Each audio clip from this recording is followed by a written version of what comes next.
देवेंद्र फडणवीस यांचा भाजपच्या संसदीय मंडळात प्रवेश होण्याची शक्यता. फडणवीसांचं राष्ट्रीय पातळीवरील राजकीय वजन वाढणार. मंत्रिमंडळ बैठकीनंतर फडणवीस आणि शिंदेंमध्ये चर्चा. दिपकेच्या शाळा सुधारा आंदोलनासंदर्भात चर्चा झाल्याची माहिती. जरांगेंच्या आंदोलनाबाबत सकारात्मक चर्चा झाल्याची सूत्रांची माहिती.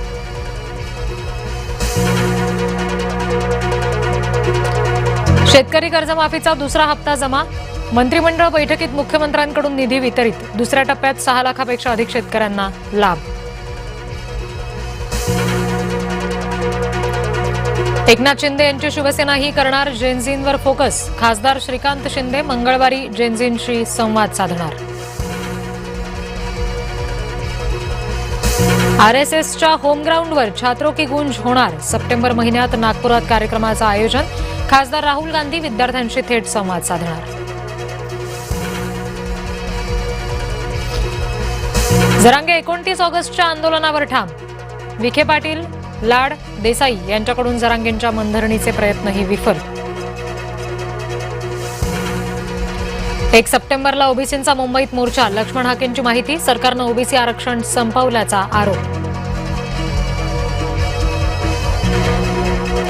पुणे जिल्ह्यातील शालेय पोषण आहाराची एफडीएनं केली तपासणी. जिल्हा परिषद गटनेत्याचं तुकाराम मुंढे यांना निवेदन.